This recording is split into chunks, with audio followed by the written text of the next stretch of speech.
Bonjour à tous, bienvenue au webinaire de USA is Back. Ce webinaire a pour but de vous apporter un panorama de marché américain tel qu'il se présente aujourd'hui et de vous faire entrevoir les opportunités qu'il peut offrir, sachant que les États-Unis sont historiquement l'un des premiers partenaires commerciaux de la France. Si les relations entre les États-Unis et l'UE se sont avérées très tendues durant la présidence de Donald Trump, une détente semble s'amorcer depuis mars dernier. Le contexte est donc porteur, comme vous avez pu l'entendre lors de la plénière de 11 heures. C'est ce que va nous présenter Omar Jeanjoy, chef de pôle Business France en Amérique du Nord, qui prend le relais d'Arnaud Le Retour, ce dernier n'ayant pas pu se joindre à nous aujourd'hui. Cette présentation est prévue de durer une demi-heure. Si vous avez des questions, n'hésitez pas à les déposer dans l'onglet questions en cliquant sur le bouton discussion interactive en bas et à droite de votre écran. Omar pourra y répondre à la fin de sa présentation. Sur ce, je passe le relais à Omar. Merci beaucoup, Olga. Bonjour à toutes et à tous. Donc, bienvenue à cette présentation des USA is Back. Donc, Omar Jeanjoy, Business France, Amérique du Nord. Merci beaucoup, Olga, et merci beaucoup, BCI, pour cette invitation et pour cette opportunité de partager ces éléments d'information avec les entreprises. Je vais vous parler aujourd'hui, comme disait Olga, en fait, j'essaierai de vous présenter en fait le marché, le contexte en fait du marché global, les opportunités, les défis, comment vous préparer pour aborder ce marché. Mais avant tout, surtout, quelle est la situation aujourd'hui aux États-Unis suite à la pandémie? On vient de connaître une année un peu difficile et complexe compte tenu en fait de la fermeture de l'économie, des restrictions sanitaires, plus d'autres freins en fait qui nous ont été imposés compte tenu en fait de la pandémie. Donc, en avant-première, donc j'aimerais bien partager ces éléments avec vous, en commençant peut-être par la situation sanitaire aujourd'hui. Quelle est cette situation? Qu'est-ce qui se passe? Est-ce qu'il est possible de venir aux États-Unis ou pas? Alors, la bonne nouvelle aujourd'hui, c'est qu'après une année et demie, la situation sanitaire aux États-Unis s'améliore beaucoup, beaucoup, beaucoup. Pourquoi? Parce que les États-Unis, c'est le premier pays, en fait, maintenant on devient presque le premier pays au monde avec une population vaccinée. Selon les dernières nouvelles en fait, d'hier que j'ai écoutées, il y a un tout petit peu moins de 70% de la population qui a reçu au moins la première dose en fait, du vaccin. Et pour la deuxième dose, en fait, pour ceux qui sont complètement vaccinés, les États-Unis en fait, aussi arrivent à plus de 30 à 40%. Ce qui fait qu'aujourd'hui, les États-Unis, en fait, la situation est bonne, bonne dans le sens que l'économie s'ouvre, les déplacements internes en fait ont repris, les voyages ont repris. Selon aussi en fait aussi des nouvelles en fait d'hier que j'écoutais, comme vous savez en fait c'était le long week-end de 4 juillet aux États-Unis. Il y a 47 millions de personnes qui devaient prendre des avions en interne à l'intérieur en fait du pays. Donc qui montre que les voyages reprennent. Il y a certains États où les masques sont plus obligatoires, il y a certains États où le business en fait est ouvert, les restaurants sont ouverts, la vie normale maintenant reprend son rythme normal. Donc, c'est un très bon signe. Et de ce fait, la consommation reprend et ce fait automatiquement, l'économie est au redémarrage aussi. Voilà. Donc, tout ceci, et bien sûr, ça reste en fait à l'intérieur des États-Unis. Néanmoins, à l'extérieur des États-Unis, effectivement, les restrictions sanitaires restent en vigueur. Il y a malheureusement par rapport à l'espace Schengen, le travel ban qui a été imposé il y a quelque temps n'a toujours pas été levé. Ce qui veut dire, ça veut dire quoi concrètement? Ça veut dire en fait que les déplacements, même pour les voyageurs vaccinés à destination aux États-Unis, n'est toujours pas autorisé. Donc, on s'attend à ce que ça s'améliore, en fait, que encore dans quelques semaines, les décisions soient prises. Je sais que côté français, les États-Unis est entré en fait, dans la liste des pays verts, mais moi je pense que ce qui est attendu maintenant, c'est la réciprocité et que les États-Unis ajoutent aussi l'espace Schengen sur la liste verte des pays autorisés pour se déplacer. Avec le Canada aussi, qui est son voisin le plus proche, le partenaire commercial, la frontière est toujours fermée. également aux voyageurs non essentiels jusqu'au 21 juillet. Donc, moi, je pense qu'il faut s'attendre que la situation évolue pendant cet été, que d'ici le mois de septembre, peut-être les choses vont évoluer en fait notamment pour ceux qui sont vaccinés. Voilà, donc c'est un sujet à suivre. Ça, c'est les 2 points importants que je voulais vous indiquer en fait en premier. Une information aussi importante, parce que je sais que c'est une question qui nous est posée fréquemment. Oui, mais avec tout déplacement déconseillé ou tout déplacement fermé, on ne peut pas venir aux États-Unis en présentiel. Qu'est-ce qu'on fait? Alors, je vous avoue, en fait, ça fait 1 an et demi, on n'a pas vu une seule entreprise ici sur le territoire. Malheureusement, parce qu'avec toutes les restrictions, parce que non seulement c'était les restrictions en fait imposées à l'échelle du pays, mais après il y a des États en fonction, parce que les États-Unis c'est un pays fédéral, donc en fonction des États, il y avait des restrictions qui étaient différentes par rapport aux villes, par rapport aux États. Donc, quelle a été la solution pour ça? Donc, depuis cette année et demie, les entreprises font la prospection digitale, la prospection continue, le business, comme on dit, business never sleeps. Donc, la prospection a continué. Les États-Unis, en fait, aux États-Unis, les Américains, ils sont habitués à ce genre de manière de faire des affaires parce que déjà, compte tenu de l'échelle du pays et les distances entre New York, Los Angeles, Miami ou Seattle, les gens, ils étaient assez habitués à faire des rendez-vous à distance. Donc, pour se développer aux États-Unis, un message que je voulais vous passer, c'est que n'attendez pas, en fait, bien sûr, les frontières vont ouvrir un jour, la situation va s'améliorer, les signaux sont positifs, mais le business ne s'arrête pas. Donc, il y a des solutions digitales, il y a des plateformes, il y a des outils digitaux en fait qui existent pour faire des rendez-vous à distance, pour rencontrer les personnes à distance, pour faire du business en fait à distance. Il y a des plateformes d'e-commerce, on a des outils comme Zoom, on a Skype, on a Teams. Donc, n'hésitez pas à garder je vous encourage en fait à ne pas rester en fait que en fait je vais y aller quand la frontière va être ouverte. Non, il faut d'ores et déjà en fait commencer à réfléchir en fait de votre approche du marché et commencer à entreprendre en fait des démarches déjà à distance, même en privilégiant en fait la voie digitale. Donc c'est un message très important que je voulais vous passer. Donc après ces 3 éléments, je vais passer sur la prochaine slide pour partager avec vous quelques données d'ordre économique et plus, je dirais, des informations qui vous seront utiles. Il y a certains éléments en fait que je vous ai déjà cités, par exemple sur la reprise économique post-Covid, sur la relance en fait de l'économie. Sur la reprise post-économique aux États-Unis, ce qu'il faut comprendre, comme tous les pays du G7, en fait, les États-Unis aussi a entrepris, en fait, le Congrès a lancé un plan avec des mesures de soutien à la fois pour l'économie, pour la population, pour les business, de près de 200 000, de 2 000 milliards de dollars, qui représentait aujourd'hui en fait dans le budget de stimulus budget, qui représente à plus de 24% de son PIB aujourd'hui. Et c'est 3 fois plus grand par rapport à la crise en fait que les États-Unis avaient connue en fait en 2008-2009. Donc ça vous montre en fait quand même l'ampleur sans précédent de la taille du budget en fait que les États-Unis a pu mobiliser pendant une année et demie et qui se poursuit même encore en fait sur cette année pour aider la population, les business pour se remettre un peu de cette pandémie. L'année dernière, comme tous les pays, les États-Unis malheureusement ont connu l'économie s'est décontractée en négatif à plus de 3%, 3,5%, je crois.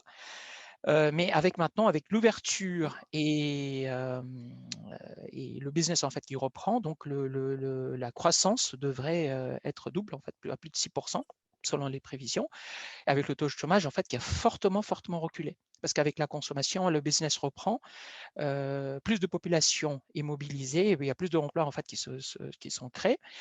Pour vous donner un exemple, c'est encore, j'ai vu ça en fait hier dans les nouvelles, c'est que la compagnie aérienne United prévoit d'acheter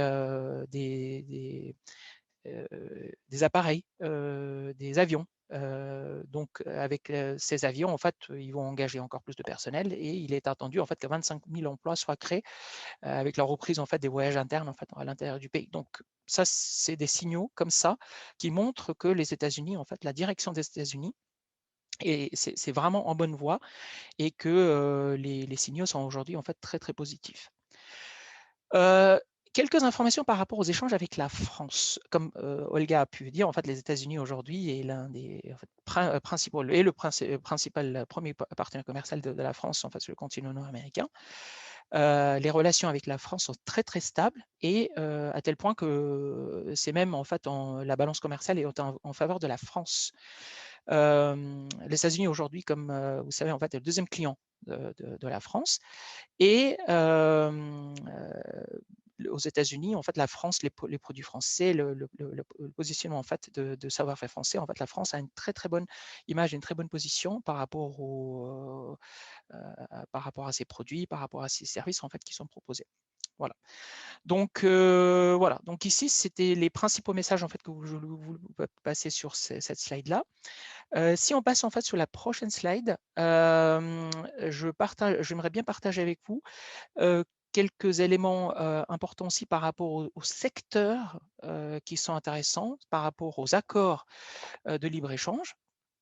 En parlant des accords de libre-échange, en fait, il faut retenir deux choses. En fait, les États-Unis, bien sûr, en fait, a des accords de libre-échange avec plusieurs pays, mais l'accord le plus important en ce qui concerne en fait l'Amérique du Nord, c'est l'accord qui s'appelle USMCA, qui est le nouveau nom en fait de l'accord qui était connu auparavant comme l'ALENA, qui a été signé en 1994, mais à l'époque de la présidence de Donald Trump, en fait, ça a été renégocié, ça a été revu, et c'est un accord de libre-échange entre le Canada, les États-Unis et le Mexique. Et avec cet accord, ça ouvre les portes en fait de l'envoi de la marchandise, du business en fait entre les deux pays voisins, sachant que pour les États-Unis, le premier partenaire commercial, bien sûr, en fait, les premiers partenaires commerciaux, c'est ses voisins de proximité, à savoir le Canada au nord et le Mexique en fait au sud. À tel point que, pour vous donner un exemple, en fait, même malgré la fermeture de la frontière aujourd'hui, il y a presque entre 10 à 15 000 camions qui traversent la frontière entre les États-Unis et le Canada tous les jours. Donc, ça montre en fait que malgré la fermeture, en fait, le business ne s'est jamais arrêté. Donc, l'envoi, le flux de la marchandise, l'envoi de transport de la marchandise, en fait, a quand même continué. Donc, et les 10 États du nord des États-Unis, leur premier client, c'est le Canada. Donc voilà, c'est juste pour vous donner en fait ce contexte. Parmi les secteurs les plus représentatifs, en fait, je vous ai listé ici. Donc il y a le secteur bien sûr, en fait, tout ce qui est biens d'équipement. Dans les biens d'équipement, il y a l'industrie, il y a le clean tech, il y a les équipements de tout ce qui est aéronautique, le tech, etc. Mais pas que. Il y a aussi l'art de vivre et santé qui représente, et on verra un peu plus tard, en fait, les premiers postes d'exportation des produits français, mais également les produits agroalimentaires, le secteur des vins. Donc tout ça, ce sont les secteurs qui représentent un potentiel très très important pour nos entreprises aux États-Unis. Si on passe sur la prochaine slide, en fait, ici, comme je vous disais précédemment, donc ici, vous avez une cartographie. Moi, je pense que la carte parle plus que des mots. Mais ici, vous avez aux États-Unis des secteurs segmentés en fonction de la zone et du marché. Ce qu'il faut comprendre, les États-Unis, c'est un pays, mais c'est aussi un continent. En fait, vu la taille, c'est pas un marché, ce sont des marchés en fait qui sont situés et qui sont situés en fait un peu dans les différentes parties du territoire exactement.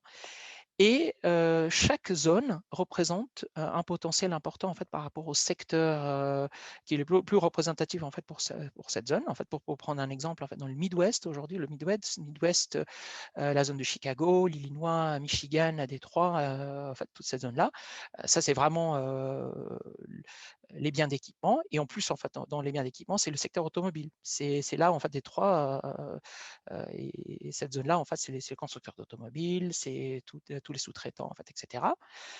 Plus on se dirige, en fait, vers la côte Est, New York et ses environs, le Tri-State Area, en fait, en allant un peu jusqu'à Boston. Là, vous avez les biotechnologies, Boston qui est réputé, en fait, aujourd'hui, qui devient la capitale de la biotechnologie, New York, bon, qui est multisectoriel, l'industrie financière, art de vivre, luxe, tech, mais pas que. En fait, New Jersey, en fait, à côté, est un grand hub, en fait, dans les logistiques. Donc, dans le sud-est, en fait, de côté de Miami, en fait, dans le secteur des vins, dans tout ce qui est art de vivre, décoration, design, etc.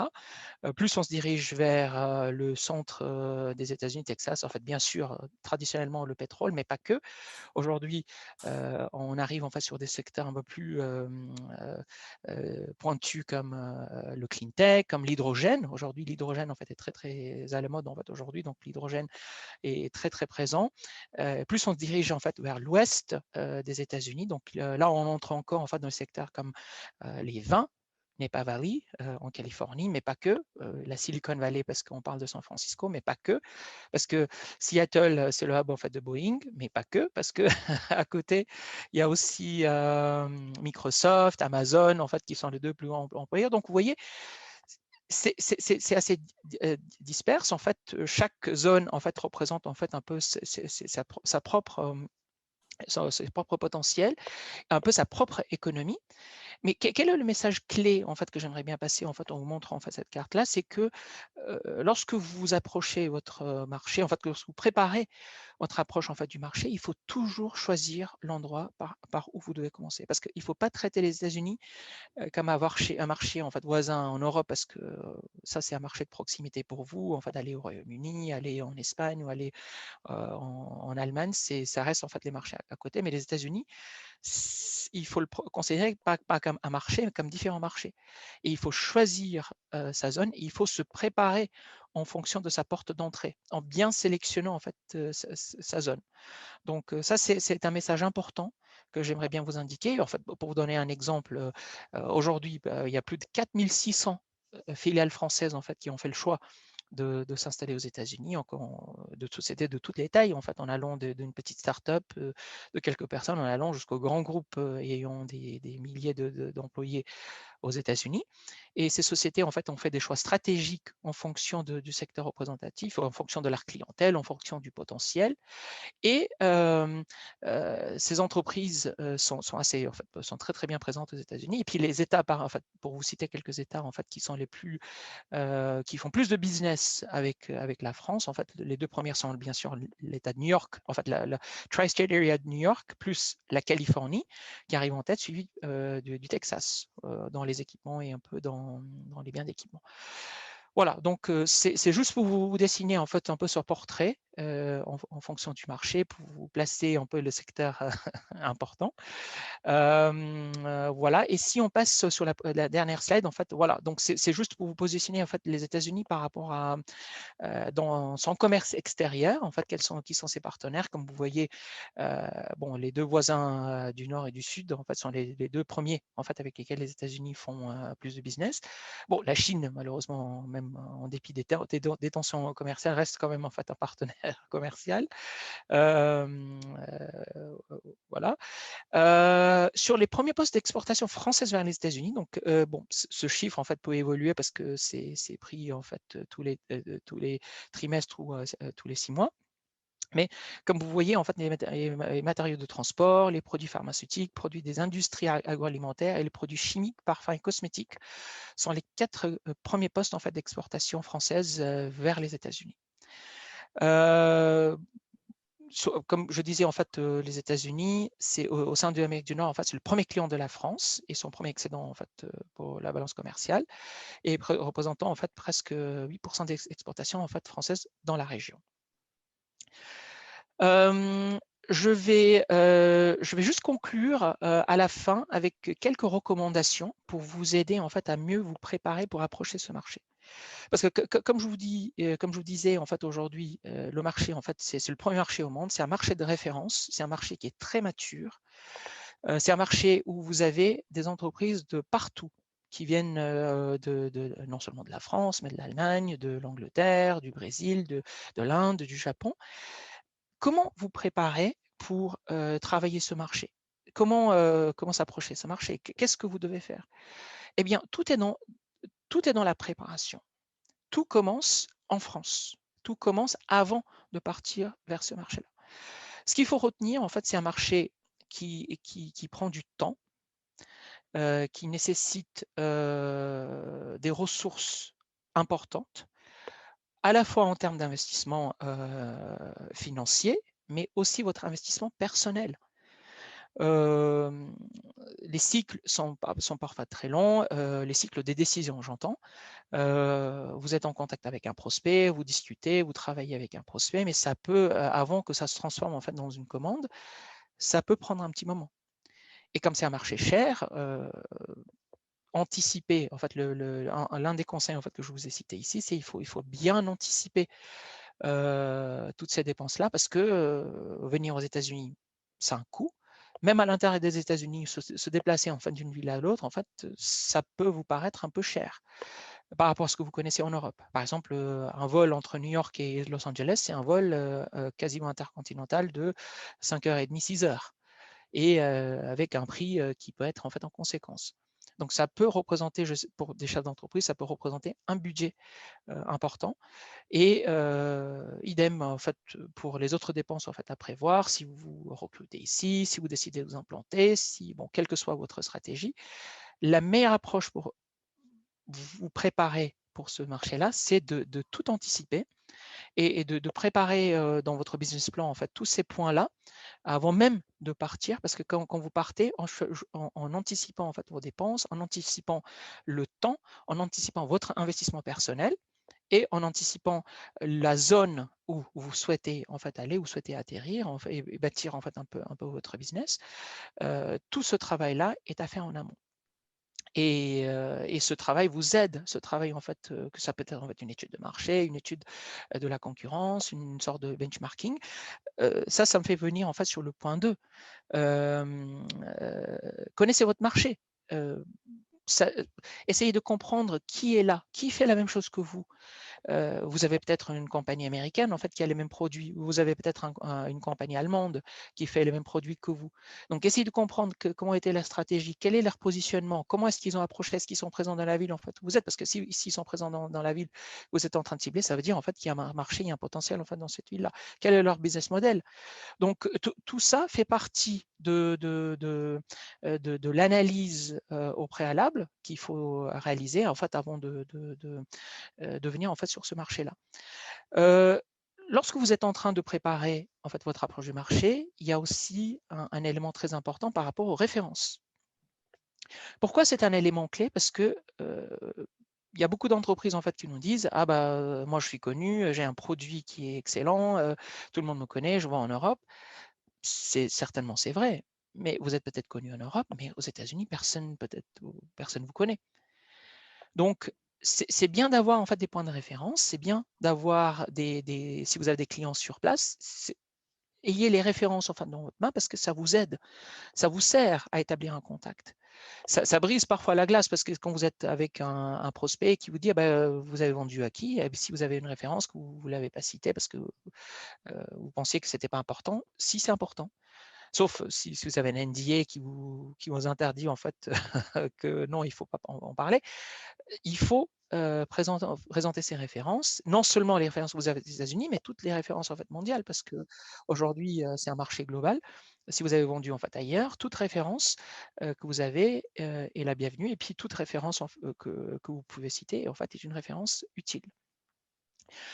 Un dernier élément en fait clé que j'aimerais bien citer ici, et beaucoup d'entreprises en fait qui négligent un peu ce côté-là parce que elles se focalisent essentiellement en préparant sur le marché en fait sur les éléments plutôt produits. Elles sont assez focalisées produits, elles sont assez focalisées études de marché, terrain, business, finance, etc. Il y a un côté qu'on oublie, mais c'est vraiment ce côté-là qui peut parfois en fait faire la différence, c'est le côté communication. Dans la communication, comme je vous disais, quand vous arrivez ici, sauf si vous avez une présence, en fait, vous avez quelqu'un que vous connaissez ici, vous n'êtes pas connu sur le marché. Vous n'avez pas de référence et si vous n'êtes pas ici, vous n'existez pas, tout simplement. Les États-Unis et l'Amérique du Nord, comme vous savez, en fait, c'est le marché de visibilité, c'est le marché de communication. Tout se montre. Il faut pas hésiter à se montrer. Je peux comprendre, pour les entreprises françaises, ça peut paraître un peu différent pour dire, oui, mais de dire, en fait, je suis le meilleur, oui. En France, c'est peut-être pas quelque chose que vous faites, mais aux États-Unis, il faut le dire. Si vous êtes meilleur, il faut le dire et il faut l'afficher. Non seulement il faut l'afficher à travers en fait, votre site web, sur vos outils marketing, sur votre one-pager, votre deck, business deck, mais aussi sur les réseaux sociaux. Parce que la première chose qu'on fait ici, en fait, quand vous viendrez, vous passerez quelqu'un à quelqu'un en fait votre garde, la première chose qu'on va faire, on va vous googler. Voilà. On va voir en fait où vous êtes présent, ou on va essayer de vous envoyer une invitation par LinkedIn. LinkedIn aujourd'hui, c'est la carte d'affaires virtuelle par, par excellence. Donc, ne négligez pas ces points. J'aimerais bien citer ici un exemple, parce que j'aime bien parler en fait avec les faits. On avait été contacté par une entreprise en fait qui était dans les produits, dans des pièces industrielles.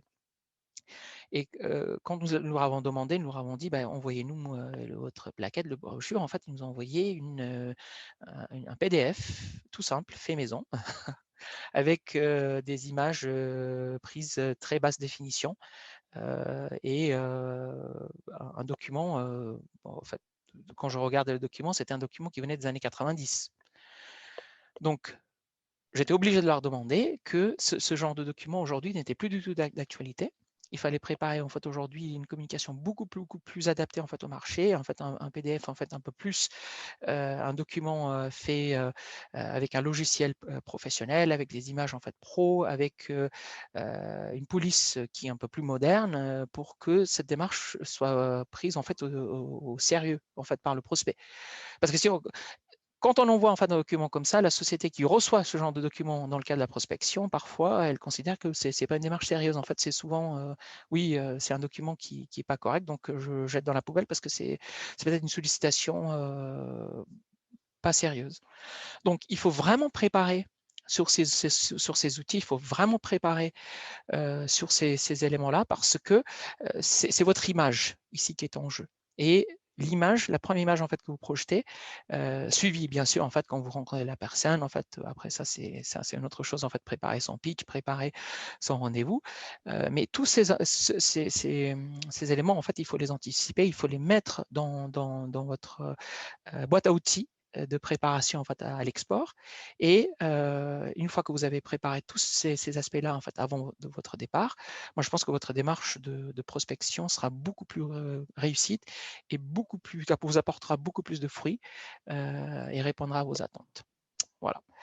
Donc je conclus sur ça et puis je suis à votre disposition pour toute question que vous pourriez avoir. Alors justement, Omar, nous avons une question qui émane de Béatrice Moreau, qui est prestataire pour le bureau FDA, si j'ai bonne mémoire. Et Béatrice voudrait savoir quelle est l'évolution à ce jour des mesures de rétorsion douanière que Trump avait mises en place. Est-ce qu'il y a une évolution positive? Qu'est-ce qu'on peut attendre? Alors, sur le sujet des douanes, en fait, effectivement, à l'époque de la présidente Trump, en fait, il y avait effectivement, il y avait beaucoup de restrictions en fait qui avaient été imposées. Il y avait surtout les vins français, malheureusement, étaient devenus en fait les premières victimes en fait un peu de ça. Mais les choses sont en train de changer. Les choses sont en train d'évoluer parce que, comme vous savez, en fait, la nouvelle administration de Joe Biden, qui reste quand même dans certains domaines, en fait, reste assez protectrice au niveau, à ce niveau-là. Il y a un assouplissement en fait qui est attendu en fait sur certains secteurs. Je ne sais pas spécifiquement où on en est en fait aujourd'hui sur les restrictions, en fait l'enlèvement en fait des restrictions douanières. En fait, moi je pense que ça dépendra des produits, ça dépend des secteurs d'activité. Mais si Madame Moreau en fait a le secteur d'activité, en fait je peux tout à fait me renseigner et puis répondre à Madame Moreau en fonction du secteur d'activité quelle cible. Au point de vue des VIE, Omar, est-ce qu'on peut avoir un espoir d'ouverture parce que j'avais compris que peut-être avec le nouveau gouvernement de Joe Biden, les frontières se rouvriraient. On Mhm. a senti quelque chose de positif. On aimerait bien savoir si vous avez d'autres informations qui pourraient peut-être nous renseigner. Tout, tout à fait. Non, une très très bonne question, surtout que c'est comme je suis également responsable du programme VIE en fait pour l'Amérique du Nord, donc ça fait doublement sens que je réponde en fait à cette question. Alors sur les VIE, ce qu'il faut comprendre, les affectations aux États-Unis ont été suspendues depuis l'année dernière suite à deux événements. Premier événement, c'était suite à la fermeture, en fait, suite à la travel ban, qui a été imposé sur les voyageurs en provenance de l'espace Schengen. Donc ça, c'était vraiment le blanket ban en fait, qui était imposé à tous les voyageurs français, en fait, quel que soit VIE, pas VIE, mais il n'était pas possible en fait, de venir directement de l'espace Schengen. Donc ça, c'était un premier élément. Et deuxième élément, c'est que pendant l'administration Trump, il y avait un ban qui a été imposé aussi sur la catégorie de visa, qui étaient les J1 interns et trainees, qui a été imposé et qui a pris fin le 31 mars dernier. Suite à, une fois que cette deuxième mesure en fait a pris fin, aujourd'hui, il n'y a plus qu'une restriction en fait qui reste aujourd'hui, et c'est la restriction en fait sur les voyages, le travel ban. Donc, nous attendons aujourd'hui, comme vous tous, une levée en fait des restrictions en fait à ce niveau-là, pour que les affectations aux États-Unis puissent reprendre, sachant que entre les deux, il y a eu aussi en fait du côté français des restrictions sur les voyages vers les États-Unis quand la situation sanitaire était vraiment très mauvaise, quand les États-Unis étaient malheureusement sur la liste rouge aussi en fait de l'Union européenne. Donc maintenant que ces restrictions en fait se lèvent, comme je disais au début en fait de mon intervention, en fait les signaux sont positifs aujourd'hui. Aujourd'hui, la seule chose qui est attendue de notre côté, c'est la levée des restrictions de travel ban sur l'espace Schengen. Et ça, je peux vous dire, en fait, le jour que ces restrictions seront levées, avec les vaccinations en fait, qui vont progresser, moi, je pense que je reste très optimiste que les affectations aux États-Unis vont reprendre. Donc ça, c'est une excellente nouvelle. Je suppose que Business France va nous tenir tous informés de toute façon et BCI fera le nécessaire pour diffuser l'information auprès des entreprises comme nous le faisons habituellement. Une dernière question pour ce qui me concerne. J'ai souvent entendu dire que lorsqu'on voulait faire du business aux États-Unis, il fallait absolument passer par un avocat ou se coordonner avec un avocat, un lawyer, que c'était incontournable. Est-ce que c'est une réalité ou Alors, la une réponse, légende? non, non, alors non, si, je vous confirme, non, c'est pas du tout une légende, c'est une, c'est une vérité, en fait, c'est le cas. Ce qu'il faut comprendre, en fait, aux États-Unis, comme je vous disais, en fait, ça rejoint un peu à ce que je vous disais, en fait, au début de ma présentation, les États-Unis, c'est pas un pays, en fait, il y a 50 États, c'est 50 pays. 50 pays, en fait, c'est 50 marchés. Chaque marché a peut-être une législation. En fait, chaque État a une législation différente. Chaque État a une spécificité juridique, fiscale ou une réalité qui est différente en fait par rapport à l'autre État.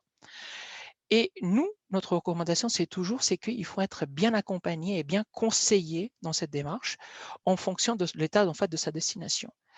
Il y a beaucoup de gens en fait qui nous disent oui, mais on me recommande en fait d'ouvrir une filiale en fait dans l'État de Delaware parce que c'est une question fiscale, ou on demande enfin j'aimerais bien aller en Californie, mais on demande d'être en fait là-bas.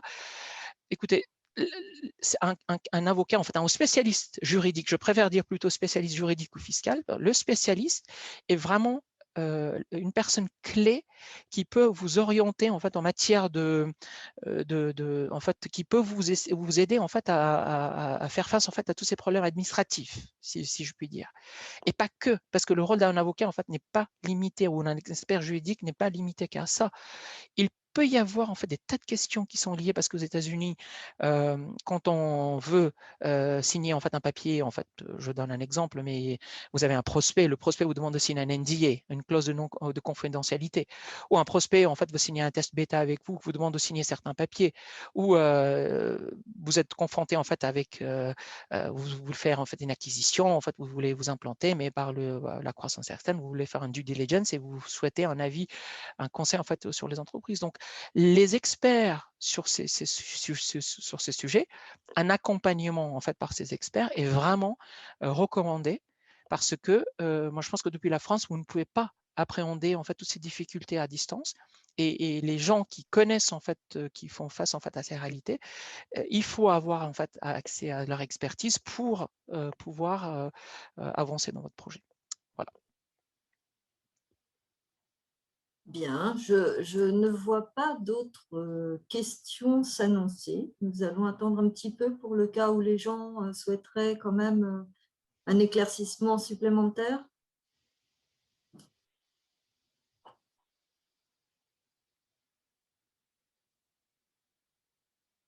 On ne voit pas de questions arriver.